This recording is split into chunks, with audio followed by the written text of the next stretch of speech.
نہ سلیقہ مجھ میں کلیم کا، نہ کرینہ تجھ میں خلیل کا، میں ہلاک جادوئے سامری، تو قتیل شیوہ آزری۔ مشکل الفاظ میں کلیم کا یعنی حضرت موسیٰ کلیم اللہ جیسا، کرینہ ڈھنگ یا شعور، خلیل حضرت ابراہیم خلیل اللہ، جادوئے سامری، سامری کا جادو یا فریب۔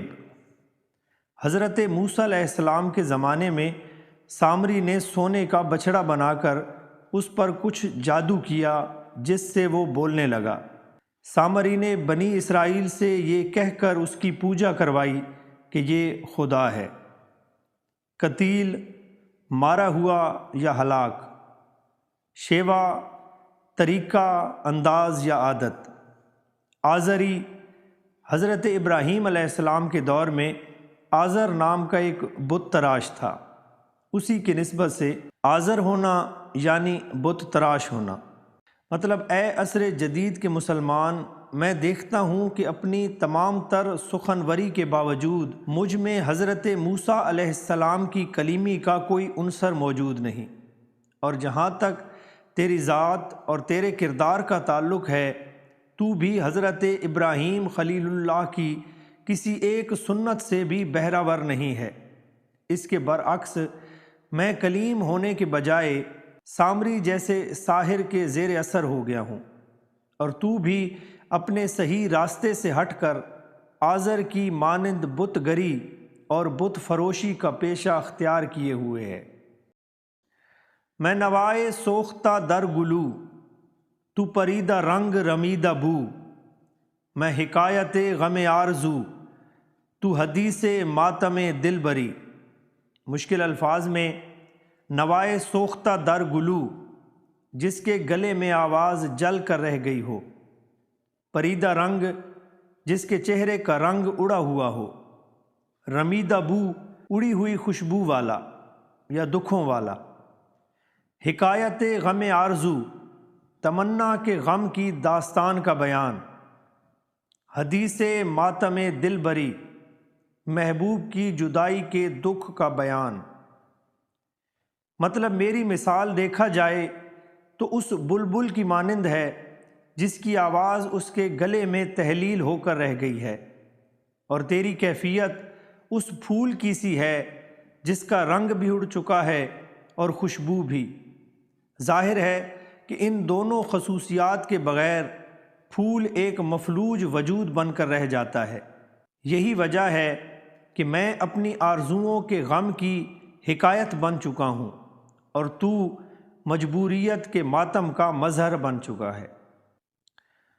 میرا عیش غم، میرا شہد سم، میری بود ہم نفس عدم، تیرا دل حرم گروے عجم، تیرا دین خریدہ کافری۔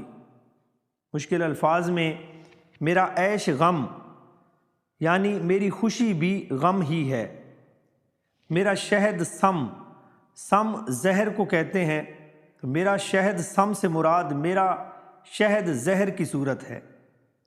میری بود مطلب میرا وجود یا میری ہستی، ہم نفس عدم فنا کی ساتھی، حرم کعبہ یا اسلامی تہذیب، گروے عجم یعنی غیر اسلامی تہذیب کا شیدائی، خریدہ کافری کفر کا خریدا ہوا جسے کفر نے خرید لیا ہو۔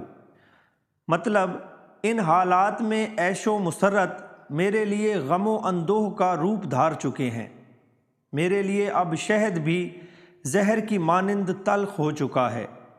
اس لمحے میرا وجود، عدم وجود، زندگی اور موت نہ ہونے کے برابر ہے۔ اسی طرح تیرا دل جو حرم کعبہ کی مانند پاکیزہ تھا، اب غیر اسلامی عقائد کے پاس رہن رکھا ہوا ہے، جبکہ تو اپنے دین کو کافرانہ خیالات کے عوض فروخت کر چکا ہے۔ دم زندگی رم زندگی، غم زندگی سم زندگی، غم رم نہ کر سم غم نہ کھا، کہ یہی ہے شان کلندری۔ مشکل الفاظ میں دم زندگی مطلب زندگی کا سانس، رم زندگی یعنی زندگی کی ڈور، سم زندگی زندگی کا دکھ یا زندگی کے لیے زہر، غم رم زندگی کی ڈور کا دکھ، شان کلندری مطلب بے نیازی کی شان یا آبرو، مطلب زندگی کا ایک ایک سانس جو گزر رہا ہے وہ زندگی کو کم کر رہا ہے اور اسے خاتمے کی طرف لے جا رہا ہے، اور یہ ساری صورتحال ہمیں غم زدہ کر رہی ہے۔ یہ غم فی الواقع ایک زہر کی مانند ہے جو آخر کار ہماری زندگیوں کا خاتمہ کر کے رکھ دے گا۔ ہمیں زندگی گزارنے کے لیے اس زہر کی پرواہ نہیں کرنی چاہیے کہ کلندروں کی شان یہی ہوتی ہے۔ تیری خاک میں ہے اگر شرر تو خیال فقر و غنا نہ کر، کہ جہاں میں نان شعیر پر ہے مدار قوت حیدری۔ مشکل الفاظ میں شرر مراد عشق حقیقی کی چنگاری، فقر و غنا غریبی اور امیری، نان شعیر، نان کہتے ہیں روٹی کو، شعیر کہتے ہیں جو کو، تو نان شعیر جو کی روٹی، قوت حیدری حضرت علی علیہ السلام کی سی کفر و باطل کو فنا کرنے والی طاقت۔ آپ فقر کی بنا پر جو کی روٹی کھایا کرتے تھے۔ مطلب اے مسلمان، اگر تیرے وجود میں غیرت اور حمیت کی کوئی چنگاری باقی رہ گئی ہے تو تجھے افلاس اور امارت کا خیال ہی نہیں کرنا چاہیے، اس لیے کہ شیر خدا حضرت علی علیہ السلام کی تمام تر قوت کا انحصار جو کی روٹی پر تھا۔ اس کے باوجود انہوں نے خیبر کا در اکھاڑ پھینکا۔ کوئی ایسی طرز طواف تو مجھے اے چراغ حرم بتا، کہ تیرے پتنگ کو پھر عطا ہو وہی سرشت سمندری۔ مشکل الفاظ میں طواف کسی چیز کے گرد چکر لگانا، پتنگ پتنگا یا عاشق، سرشت سمندری سمندر کی سی فطرت، یہ ایک قسم کا جانور ہے جو آگ میں رہتا ہے۔ مطلب اے چراغ حرم، میں تیرے گرد طواف تو کر رہا ہوں، لیکن کوئی ایسا طریقہ بتا دے کہ تیرے دیوانے اور شیدائی کو مشکلات سے نبرد آزما ہونے کا کوئی گر حاصل ہو جائے۔ گلائے جفائے وفا نما، کہ حرم کو اہل حرم سے ہے، کسی بت کدے میں بیاں کروں تو کہے صنم بھی ہری ہری۔ مشکل الفاظ میں جفائے وفا نما، ایسی سختی جو بظاہر وفا یا رفاقت معلوم ہو۔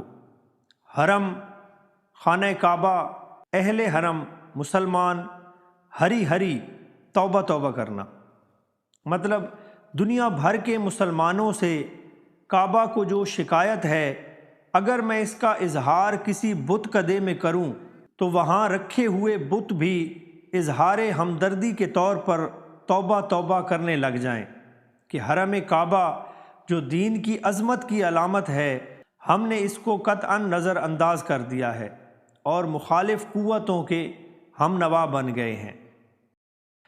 نہ ستیزہ گاہ جہاں نئی، نہ حریف پنجہ فگن نئے، وہی فطرت اسد اللہ ہی، وہی مرحبی وہی انتری۔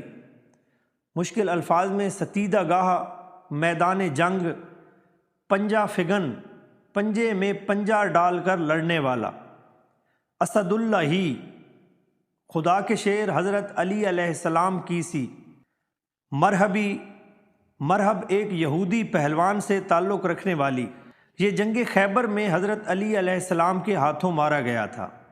انتری، انتر جیسی، مرحب کا بھائی، یہ یہودی پہلوان بھی حضرت علی علیہ السلام کے ہاتھوں مذکورہ جنگ میں مارا گیا تھا۔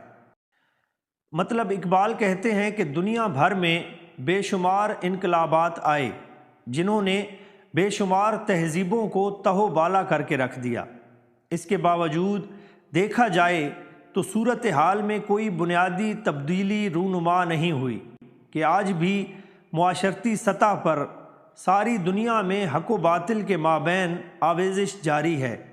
ایک جانب مرحب و انتر جیسے باطل کو فروغ دینے کی سعی میں مبتلا ہیں، تو دوسری جانب شیر خدا حضرت علی علیہ السلام حق کی حمایت میں تیغ بکف ہیں۔